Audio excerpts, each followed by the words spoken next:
Iniciando mais um episódio do nosso podcast. Hoje nós vamos trazer um assunto que ele é muito relevante e importante. Nós vamos trazer um assunto relacionado à saúde. E falando um pouquinho sobre isso, Lari, seja muito bem-vinda. Obrigada, Rô. E eu quero começar te fazendo uma pergunta. Você já fez endoscopia? Não. Você nunca fez? Não. Hoje Ainda nós não. vamos falar sobre endoscopia. Ela é um exame muito importante. O preparo é um pouco chatinho, mas ela é extremamente importante e ela traz várias informações do nosso organismo que pode ser preventivo. E quem vai falar um pouco sobre isso é ela que está aqui. Doutora, seja muito bem-vinda, doutora Natália. É um prazer ter você aqui com a gente nesse episódio para falar sobre um assunto que é tão importante. Obrigada, Rô. Obrigada, Lari. É realmente muito importante. Vamos fazer bastante mito por aqui hoje. Com certeza. Vamos conversar de forma fluida, agradável. Maravilha. É isso que a gente quer Bom. mesmo? Porque, de fato, doutora, é o que eu falei, né? É um exame extremamente importante para o nosso organismo em questões de informações, prevenções, né? E a gente vai entender um pouquinho como que funciona. Exatamente. Mas antes eu quero saber, o que te levou a escolher a medicina, né? E depois, um pouquinho mais específico, a endoscopia. Medicina nunca foi um sonho para mim. Todo mundo fala, nossa, mas né, médico quer ser médico desde criança. Eu não. Eu queria ser juíza. Juíza. Olha. É, Eu duro que você tem cara. Tem, verdade. eu queria ser juíza. E aí, no terceiro colegial, aquela coisa de vestibular, tudo. Prestei vestibular para direito, passei. E aí, na hora de fazer a matrícula, minha mãe falou, mas então, nossa, que legal, né? Você tá super feliz, vamos fazer. Não, mãe, agora eu quero medicina. Aí todo mundo, como assim, medicina? Aí nesse meio tempo eu tinha uma amiga, ela queria muito fazer medicina e eu queria muito fazer direito, Tá. então a gente acabava estudando juntas e ela falando das coisas da medicina e minha mãe sempre falou que, você gosta de cuidar das pessoas e eu acho que você se daria bem, por que você não pensa em medicina? Aí desisti do direito, fui pro cursinho, Tá. 2 anos depois passei no vestibular e hoje eu sou realizada, graças a Deus, que eu não fiz direito. Legal. Graças a Deus. E aí, eu ia perguntar. Aí depois você começou a medicina e depois já veio, então, a endoscopia. Como que foi esse processo? Porque, assim, muitos comentam que até o fato de... Até você chegar a escolher, de fato, que área que você vai atuar, você passa um pouquinho em cada um, então você vê ali o que isso. você gosta, que você tem Aham. identidade. Como que foi pra você? Quando eu comecei a fazer medicina, eu achei que eu fosse por um lado mais clínico, assim. Tá. Clínica médica, uma cardiologia, uma coisa mais clínica. E eu sempre falei que eu odiava a cirurgia geral também. Nunca gostei. Até no 4º ano de faculdade, a gente tinha que fazer um estágio, que a gente falava estágio extracurricular, e dentro das grandes áreas. Então, ou da clínica médica, ou da ginecologia, ou da cirurgia. E aí eu demorei um pouquinho para fazer minha inscrição, só sobrou na cirurgia. Aí eu falei, tudo que cara, você eu não queria. acredito. Você vê como que são as coisas, Não, né? a vida é muito doida, né? Muito, muito. Aí só sobrou na cirurgia. Aí eu até lembro de ter comentado com a minha mãe e falar, nossa, mãe, eu tenho que fazer estágio em cirurgia, não tenho mais nenhuma outra área. Fazer o quê, né? Fui e me apaixonei. Me apaixonei, assim. Não, sensacional. Aquela loucura do pronto-socorro, adrenalina, me apaixonei. Aí eu falei, não. Aí a única grande certeza que eu tive dali pra frente é que eu ia fazer residência em cirurgia geral. Mas olha como vai mostrando o caminho, né? É. Gente, A vida é doida, né? muito. Que legal. Aí eu fui, a primeira residência foi em cirurgia geral, super realizada. E amo cirurgia, enfim. E aí, durante a residência de cirurgia, eu me apaixonei muito por urgência e emergência também. Então, aí depois que eu terminei a residência, eu fui trabalhar no SAMU. Trabalhei 9 anos ao todo no SAMU. Também é uma coisa que eu amo fazer. E a endoscopia veio também durante a residência de cirurgia geral, eu tinha um chefe que era endoscopista. E aí ele me chamava muito para acompanhar com ele os exames, a rotina.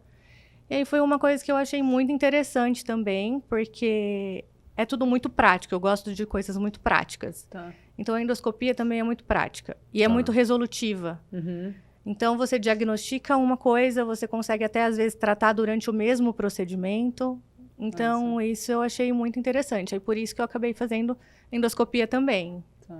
Hoje Perfeito. eu trabalho como endoscopista, né? Tá. Uhum. E amo o que eu faço. Legal. Dá pra Maravilha. ver, dá pra ver. Que bom.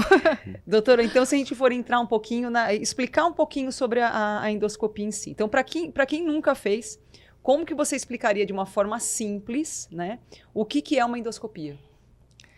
Na verdade, assim, quando a gente fala de endoscopia, a gente pensa só naquela câmerazinha entrando, né? Mas a endoscopia, ela é um mundo, um universo muito grande. Então, a gente tem endoscopia digestiva alta, que a gente consegue, através da inserção de uma câmera pela boca, a gente consegue avaliar esôfago, estômago, duodeno, avaliar as doenças que existem ali.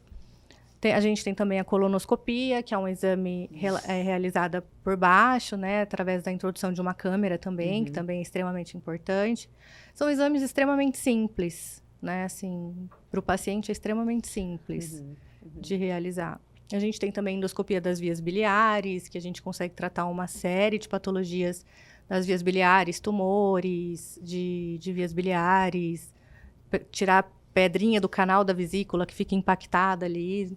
Então, é um universo bem grande. Tá. E quem faz a endoscopia automaticamente tem que fazer a colonoscopia ou nem sempre? Às vezes o paciente vai lá só para fazer mesmo a endoscopia. Não, nem sempre. Às vezes vai só para endoscopia. Tá. Ô, doutora, quais são... Você deve ter ouvido muito, né? Aliás, eu acho que toda área, principalmente quando envolve a saúde, existem vários mitos, né? Quais são alguns ou que você mais está habituada a ouvir por aí? Os pacientes têm muito medo da dor, principalmente. Eles chegam achando que vai doer ou que vão ver o exame. Mas eu não vou dormir, é a primeira coisa que eles falam. Assim. Às vezes a gente começa a conversar um pouquinho mais. Doutora, mas tá falando muito, eu não vou dormir? Aí a gente fala, não, calma, já vai dormir. Não é o momento, né? Calma, já vai dormir. Então, eu acho que o medo da dor e o medo de ver o que está acontecendo são medos, assim, grandes que as pessoas têm. E, doutora, a endoscopia ela é apenas diagnóstica ou ela também pode ser terapêutica? Pode ser terapêutica. Ah. Pode ser terapêutica. A gente consegue fazer o diagnóstico das doenças e muitas vezes fazer o tratamento delas também por endoscopia. Tá. Perfeito. Maravilha. Perfeito. Agora, doutora, em quais situações, né, que hoje usa-se muito a endoscopia ou que ela acaba sendo fundamental? Todos os diagnósticos, praticamente, né? Todas as doenças do trato gastrointestinal, a maior parte delas, a gente precisa da endoscopia, da colonoscopia, para fazer um diagnóstico. Então, vai desde um refluxo. Então, um paciente, uma azia, uma queimação, acho que eu tenho um refluxo, acho que eu tenho uma gastrite. São patologias, assim, né, relativamente simples, um tratamento clínico tranquilo, até os cânceres, né, os cânceres de estômago, de esôfago, os cânceres de cólon, né, de intestino. Então, a maioria das doenças, né, dos sintomas do trato gastrointestinal requerem endoscopia para fazer o diagnóstico, assim, de certeza. E aí, reforçando, às vezes pode ficar até um pouco repetitivo, mas não sei. Quais doenças mais comuns vocês conseguem diagnosticar precocemente com esse exame? Refluxo sempre, refluxo, gastrite. Que é o que mais dá, né? O que mais tem. Sim. Imagina, por que será, né, gente? Todo mundo tão tranquilo, né? Vive uma vida tranquila, alimentação Come bem. incrível, O mundo tá isso. tranquilo, tá todo mundo muito. comendo A bem. gente começou falando assim aqui, na hora que a doutora sentou aqui, né, a gente já começou a falar sobre isso, o quanto que a vida é tranquila e leve, né? Ninguém tem estresse, todo mundo dorme bem, o sono de todo mundo tá tranquilo. Exatamente. A gente esquece de falar do sono também, né? Mas são o refluxo, as gastrites, pólipos, né? Pólipos tanto de estômago, de intestino. Doutora, explica uma coisa, o que seriam os pólipos? Os pólipos, eles são umas projeções que crescem para dentro do órgão. Tá. Como se fosse, a gente fala vulgarmente, umas verruguinhas que crescem para dentro dos órgãos. Tá. E o que desencadeia isso? É uma alteração genética, né? Uma alteração ali do tecido mesmo, por algum fator, né? Predisponente, que acaba provocando uma alteração genética e a formação desses pólipos. Entendi. E na endoscopia, quando é feito, então, assim, a pessoa já visualiza e já é retirado. Sim, Ah, tá. sim.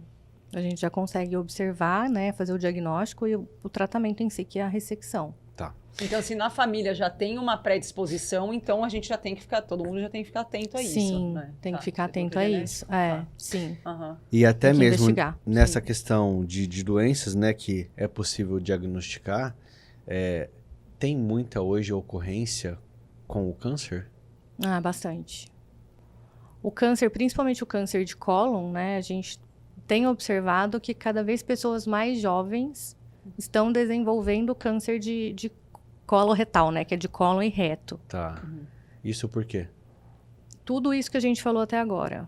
Alimentação. Tá. Se a gente for pensar na nossa alimentação hoje em dia, rica em corantes, conservantes, tudo que não pode, né? E aí você imagina isso em contato com o nosso trato gastrointestinal, né? Estresse, a falta de atividade física, o sono, ninguém dorme bem mais.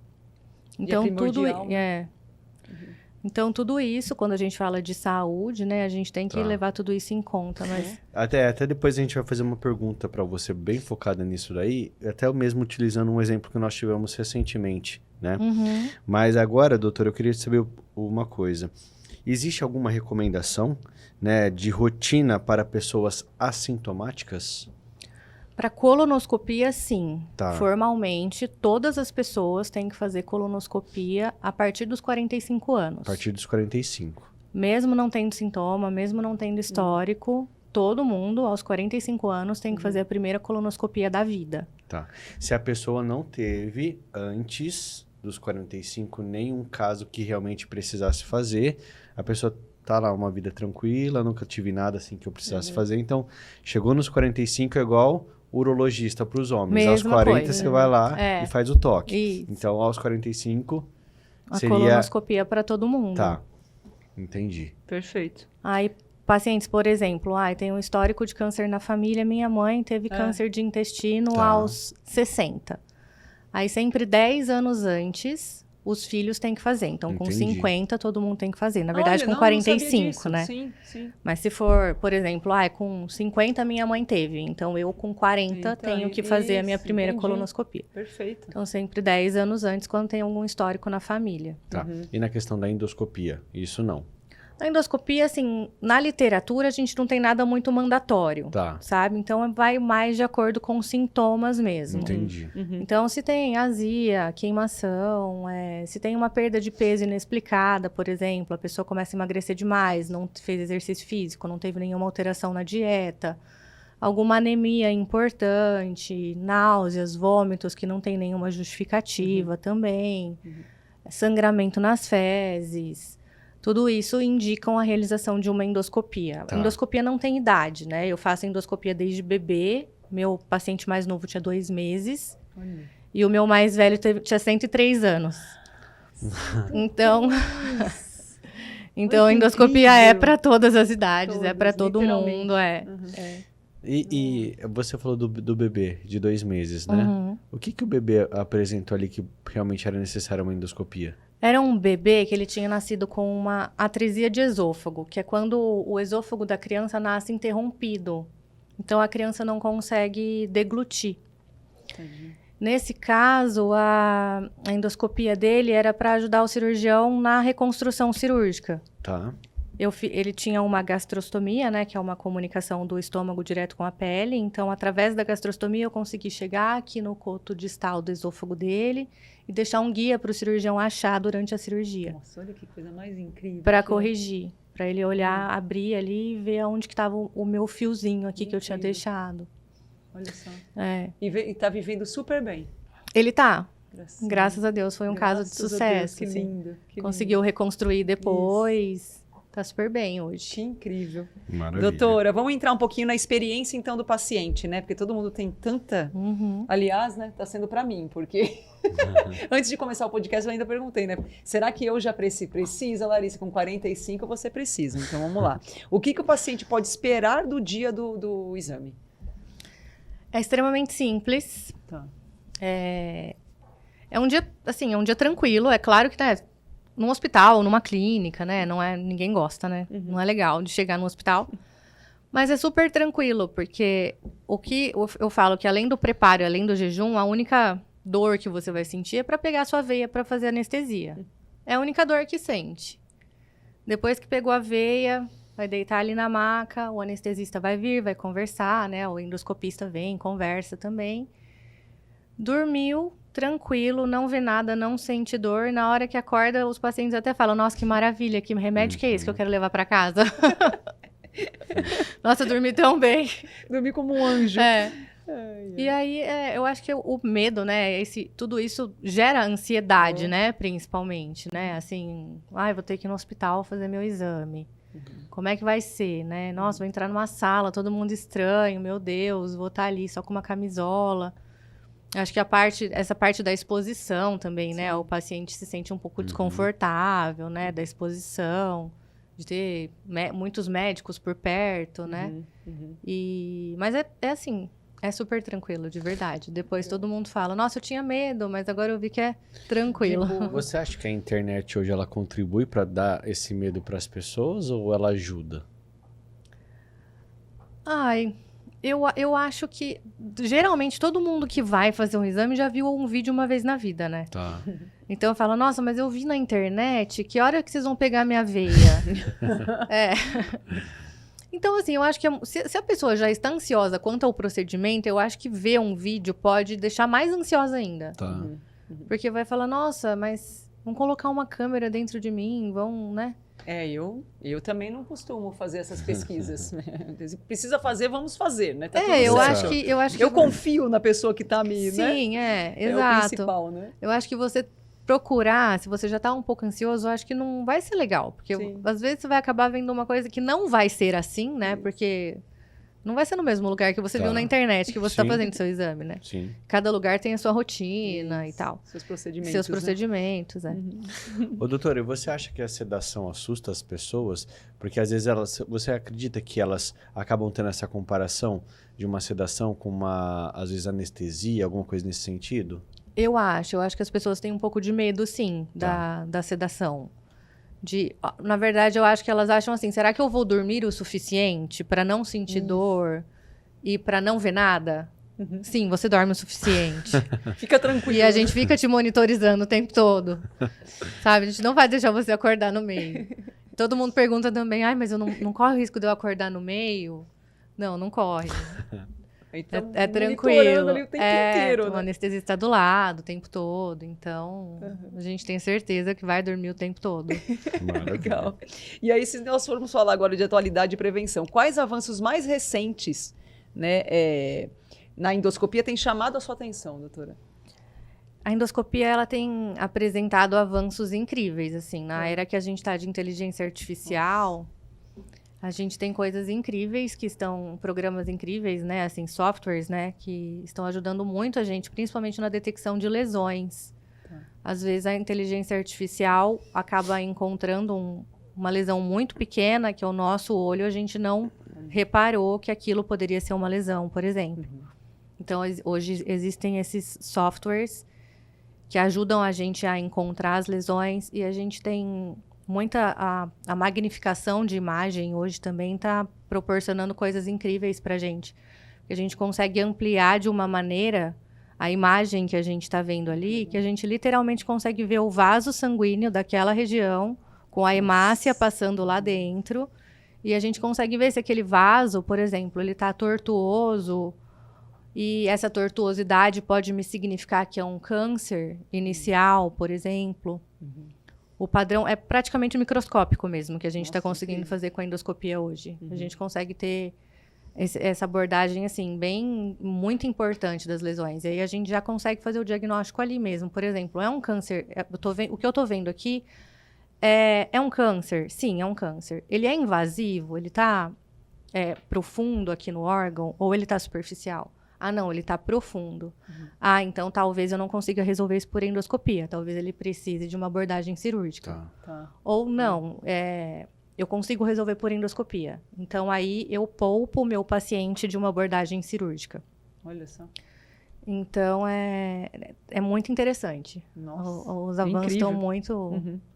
Agora, Muito doutora, legal. vamos falar um pouquinho sobre o que a gente começou a falar agora há pouco, sobre o câncer de cólon, Sim. né? Qual que é essa relação da endoscopia com o câncer de cólon? E a gente até teve recentemente, né, a Preta Gil, né, que passou por um problema também de câncer, foi até se tratar fora.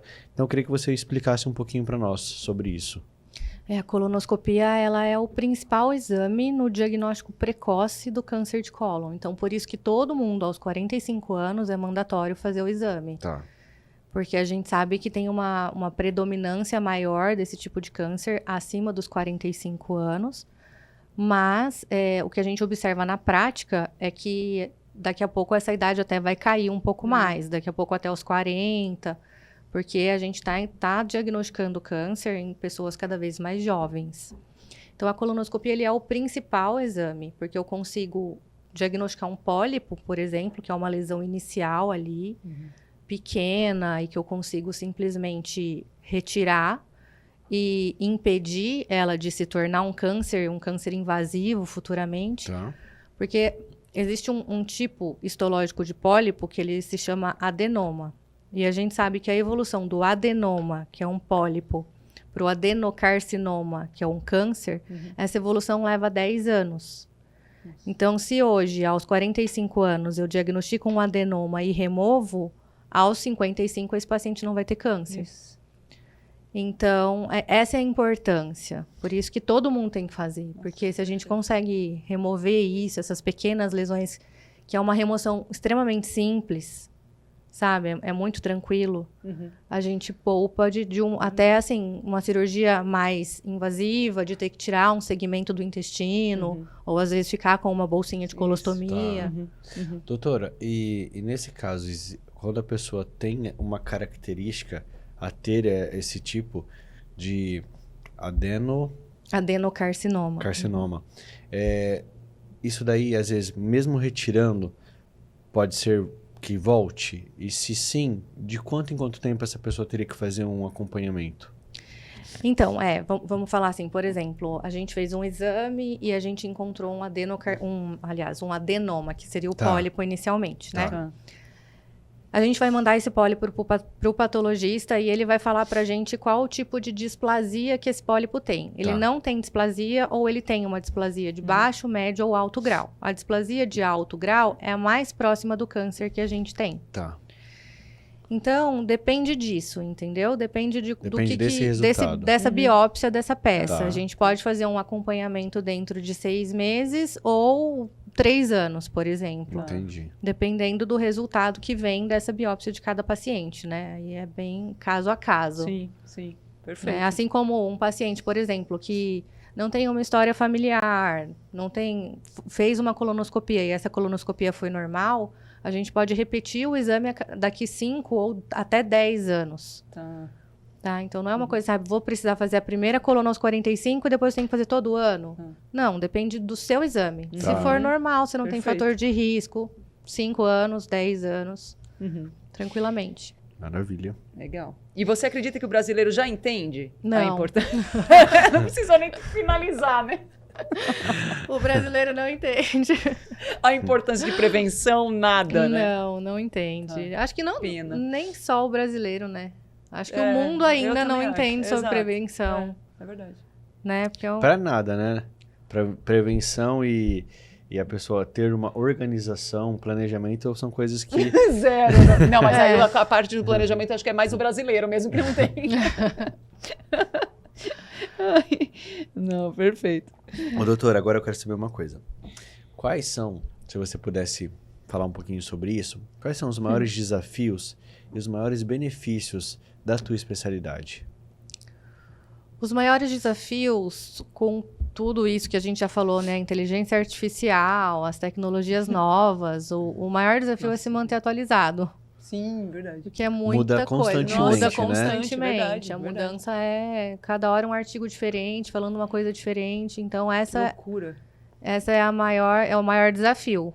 A atualização constante do profissional, ainda mais na vida corrida e maluca que a gente tem, né? Uhum, uhum. Então, a gente tem que, assim, separar um tempo para isso, se dedicar e estudar todos os dias, porque é muita coisa. A ciência evolui muito rápido, né? E a gente tem que proporcionar o melhor para os nossos pacientes. Então, tem que estar sempre tentando acompanhar esse ritmo doido aí, né? Você acredita que pós-pandemia esse ritmo aumentou muito mais na questão de atualizações e coisas novas, novidades que vão surgindo? Eu acho que sim. Eu acho que pós-pandemia e acho que hoje em dia tá tudo muito rápido, né? Tá. Todo mundo sabe de tudo muito rápido. Ainda mais na era do chat GPT. O paciente já chega para você, então, o chat GPT me falou isso, Ai, isso, meu isso. Deus, não é possível. Então fala pro chat fazer sua Conversa com endoscopia. ele, continua lá, exato. O chat GPT me falou que eu preciso tomar esse remédio, o chat GPT me falou que a minha dor é síndrome do intestino irritável, meu Deus. O que você acha, doutora? Como assim, né? As pessoas já estão chegando assim no consultório. Então, até a próxima pergunta. Eu adorei essa pergunta, inclusive, né? O que você gostaria que todo paciente soubesse antes de entrar na tua sala? Primeira coisa, não use o chat GPT. Confie no seu médico. Não é, gente? Não, mas o que eu gostaria que todo mundo soubesse é que endoscopia é para todos. Todo mundo precisa. É para todos. Endoscopia, colonoscopia é para Literalmente todos. do 0 ao 100. Do 0 ao Isso, 100. isso. Literalmente, do 0 ao 100. Porque a gente consegue fazer muita coisa e é muito simples. Então, por exemplo, se a gente partir desse pressuposto que se eu diagnosticar um pequeno pólipo de 5 milímetros e já remover ele na hora que eu vejo e posso impedir isso de se tornar um câncer 10 anos depois, então é isso, sabe? É muito simples e endoscopia é para todos. Não precisa ter medo. Tá. Tem algum caso que te marcou ao longo dessa carreira? Os casos que me marcam sempre... Eu amo endoscopia pediátrica, né? Então, como eu disse, eu faço desde os 2 meses até os 100 anos. Então, eu amo fazer exame em crianças. Tem casos de crianças que acompanham comigo, assim... Tem a Alice que acompanha comigo desde os 6 meses. Hoje ela tá com 3 anos. Então, a cada 6 meses está ali comigo. Aliás, 6 meses... 6 meses a gente faz o segmento dela agora. Então, a gente fica, assim, íntimo com a família, sabe? É uma criancinha que eu peguei no colo com 6 meses e hoje ela chega me chamando de tia. Que bonitinho. É muito, muito legal. Nossa. Sabe? Então, é interessante. E tem as histórias tristes, né? Os diagnósticos, assim, de câncer em jovens. Acho que umas 2 semanas atrás, um paciente de 36 anos, um diagnóstico de uma doença já avançada. Então, Tem tudo isso, né? Tem a parte boa de você ajudar uma criancinha a se desenvolver, porque a Alice também foi uma criança como aquele bebezinho que nasceu com atresia de esôfago. E nessas crianças, às vezes ali onde faz a emenda no esôfago, que costura uma parte com a outra do esôfago, faz uma emendinha, né? Tá. Essa emenda, ela fica uma região de fibrose e ela não acompanha o desenvolvimento da criança. Então, o esôfago cresce, mas aquela emendinha vai ficando justa. Então, de tempos em tempos, a gente tem que passar um balãozinho por ali e abrir essa emendinha para que essa criança consiga comer e tal. Então, é extremamente gratificante. Você vê uma criança que não está comendo, aí você faz um procedimento rápido, tranquilo, pouco invasivo, e dali a pouco a criança começa a comer de novo, crescer, se desenvolver, ganhar peso. Então, eu acho isso muito, muito interessante, assim, bem... Gosto muito. Ô, doutora, antes da gente fazer a pergunta de encerramento, a gente falou muito a todo momento aqui do seu trabalho. E quem que é a Natália fora da clínica médica? A Natália fora da clínica médica, a Natália é esposa, é mãe de uma menininha de 1 ano e 6 meses, é super família, super caseira, gosto de ficar com os meus, na maioria das vezes na minha casa. A Natália, ultimamente, está sendo mais mãe, né? Igual a gente estava conversando no começo, né? Dos desafios da maternidade, de conciliar carreira, vida pessoal, maternidade, né? Mas é isso, eu sou, assim, extremamente feliz com essa minha vida. E teve um momento da sua vida, né, que você no início não queria a parte cirúrgica, né? quando você iniciou na parte da endoscopia, ao longo dessa trajetória, você teve também diversos casos tristes, igual você citou. Sim. Em que momento ou como que você faz para lidar com o seu sentimento de pessoa em relação a uma outra pessoa, né? Para assim ser um pouco mais fria e não ser tão sentimental ali em um momento mais desafiador. Rodrigo, isso eu acho que a medicina nos ensina desde o começo. Sabe? Como a gente vai. Como que a gente não se envolve pessoalmente? Porque realmente é muito difícil, né? A gente dá um diagnóstico triste para uma pessoa, é uma coisa assim. Mas, ao mesmo tempo, a gente tem que manter uma certa distância para a gente não tomar isso pra gente, porque senão a gente vai ficando carregado, né? Sim. Vai carga sobre carga todos os dias, né? Então, eu acho que desde o começo, assim, desde o princípio, a gente já vai aprendendo a se afastar, separar você médica, você profissional, de você pessoal. E justamente para isso, para a gente se proteger um pouquinho também.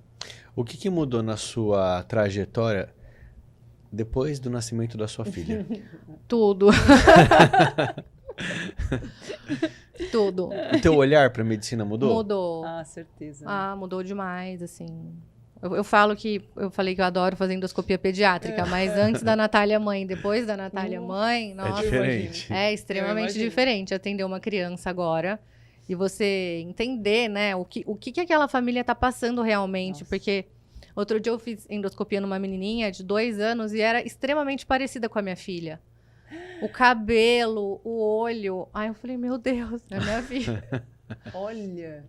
Aí, e assim, quando você não é mãe, você não sabe o que aquela mãe tá sentindo, né? Porque é um amor, assim, que a gente... Só a mãe sabe. Só a mãe sabe. E o sofrimento da criança que tá ali, eu acho que só a mãe entende também. A gente tenta, mas a gente não consegue. Não. Aí depois que você é mãe, que você sabe o que aquela outra mãe tá passando, que aquela criança tá sofrendo, nossa, tudo muda. Assim. É outro olhar, né? É, totalmente. Outro, né? Totalmente. Mudou demais, assim. E também, não só com as crianças, né? Mas também com os pacientes. Eu acho que a gente tem uma doçura maior. A maternidade traz uma doçura maior, assim. Pra gente lidar com as pessoas. Acho que até empatia mesmo, né? Muda, a empatia, né? Não, lindo. Muito legal. Doutora, agora pra gente encerrar, eu quero saber uma coisa. Se você pudesse deixar uma mensagem, né, falando um pouquinho sobre a saúde digestiva, prevenção, qual seria? Vamos supor que muitas pessoas vão estar te assistindo agora. Essa pode até ser um momento legal para o nosso corte, porque eu acho que isso é interessante para as pessoas. Então, deixa essa mensagem para as pessoas que vão te assistir. Eu acho que hoje em dia, né, a gente sabe que o trato gastrointestinal é de extrema importância para a nossa saúde, principalmente o intestino. Hoje em dia a gente sabe que o intestino é o nosso segundo cérebro. Então, e a gente sabe que ali tem, né, a fabricação de grande parte dos nossos neurotransmissores. A gente sabe da importância até das bactérias que habitam os nossos intestinos, que é o que a gente chama de microbiota intestinal, e tudo isso é uma sinergia realmente com todo o nosso organismo. Hoje mesmo eu estava vendo até um artigo que fala da relação da microbiota com a pressão alta. Então, uma coisa que até pouco tempo atrás a gente achava que não tinha nada a ver, né? Então, a prevenção e o cuidado do trato gastrointestinal hoje, então é de extrema importância, extremamente relevante, né? Então, acho que a gente tem que tomar ter um pouquinho mais de atenção com isso. Então, é importantíssimo as pessoas se cuidarem, né? É importantíssimo as pessoas olharem para si e não menosprezarem o que elas estão sentindo. Porque às vezes falam, mas é uma coisa tão simples, eu vou no médico por causa disso? Não, você tem que se cuidar, você tem que cuidar da sua saúde. Saúde é fundamental, né? Eu falo que se a gente não tem saúde, a gente não tem nada. Porque se a gente tá saudável, a gente consegue trabalhar, a gente consegue produzir, a gente consegue ser para nossa família, ser para os nossos filhos, ser para os nossos amigos. Sem saúde, a gente não tem nada. Né? Então, acho que... E a gente falando muito de prevenção hoje aqui, da importância da prevenção, do cuidado, de quão simples é uma endoscopia, né? Porque o que eu queria deixar é, gente, endoscopia é simples. Não precisa ter medo, né? Então, como isso é simples, né? Às vezes é um exame que vai te revelar tanta coisa, que vai fazer tão bem para você, né? Então, eu acho que é isso que eu queria deixar hoje, assim. Maravilha. Maravilhoso. Vamos nos cuidar, todo mundo. Com certeza. Isso. Que é importantíssimo, né? É. E ao mesmo tempo, você como médica, né? Eu falo que assim, você como médica, você como mãe, você, por estar envolvida muito na saúde, dá um pouco de desespero de ver da forma que as coisas estão acontecendo hoje, né? Então, por isso que é importante essa conscientização cada Sim. vez mais, né? Uhum. Doutora, adoramos ter você aqui Adorei. no nosso Que bom. bate-papo. Fico feliz. De tantas coisas esclarecedoras. Quero que você saiba que para nova versão é muito importante ter tido você participando das nossas edições, agora desse podcast, que eu tenho certeza que as pessoas que puderem assistir, elas vão adorar. É um assunto muito pouco falado, né? Muito pouco Sim. divulgado. Principalmente, uma das coisas que me chamou muita atenção é na parte da endoscopia pediátrica, né? Que é falado menos ainda, né? Sim, A gente sim. sempre imagina que é só o adulto que faça, né? Então, foi maravilhoso o nosso bate-papo. Que bom. Fico feliz que vocês tenham Obrigado, gostado. viu? Amei. Eu também Nossa, amei. amei. Adorei. Delícia. Um tempo super gostoso que eu passei aqui com vocês. Muito Que bom. obrigado. Obrigada, eu que agradeço. Lari, obrigado também pela Obrigada, atenção. E nós Amei. vamos ficando por aqui. Depois desse bate-papo maravilhoso, como eu disse. Mas em breve nós estamos voltando com mais histórias que merecem ser contadas. Até a próxima.